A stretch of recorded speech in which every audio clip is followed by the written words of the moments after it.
Welcome to my channel, Learn Twice PH. Ako nga pala ulit si Mami Joylyn. So today po ay day 16. Day 16 na po natin sa pag-promote ng Shopee Affiliate. Gamit yung Chinese videos natin. So, sa mga hindi pa po nakapanood ng previous videos ko or if it is your first time po na mapanood itong video ko, mas okay po na panoorin nyo po yung day 1 para mas makarelate po kayo sa testing po natin na ginagawa araw-araw. So, ngayon, ang na-learn ko naman sa day 16 is pwedeng-pwede tayong gumamit ng slideshow sa Shopee Affiliate. Yun yung slideshow ng mga products na ipopromote natin. So, instead na puro videos lang na Chinese videos, diba, dapat yan yung tinetest natin.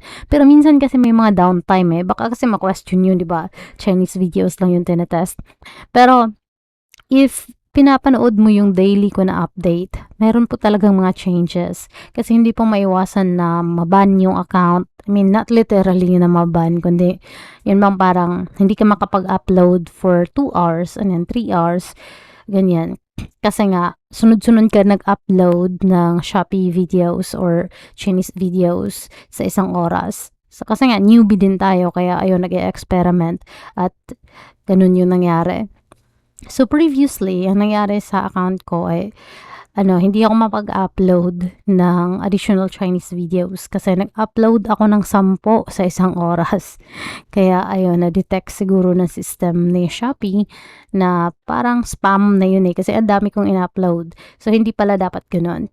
So, instead na maghintay lang tayo kung kailan ulit ma-approve yung pag-upload ng Chinese videos, why not gamitin mo yung vacant time mo or yung time na nilalaan mo sa pag-affiliate.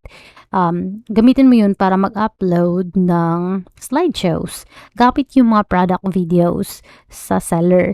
So, for example, kukuha ka dun ng mga, di ba, mga pictures yan. Pipiliin mo, di ba, pag titingin ka sa mga, Shopee products, di ba, may mga pictures. Hindi naman yan videos lahat.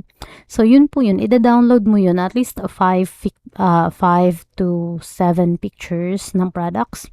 I-download mo yun, tapos i-upload mo doon sa Shopee app kung saan gagawa ka ng videos. Tapos, lagyan mo lang ng background music, lagyan mo ng text, o kaya AI voice over. So, yun yung discover ko. At saka, mas mabilis po yun ma-approve pag in-upload compared sa videos na talaga na ginawa. Mas mabilis ma-approve yung slideshow. So, yan yung na-learn ko. So, sa mga gusto naman ding sumabay, ito, paulit-ulit ko talaga itong sinasabi na mag-start po kayo today. As in today na, wag na magpalampas ng ilang araw. Sayang yung time, sayang yung araw. So, may nilagay akong link sa description para mas madali nyo i-click at pwede nyo ring bilhin para makapag-start na din kayo ng Shopee Affiliate.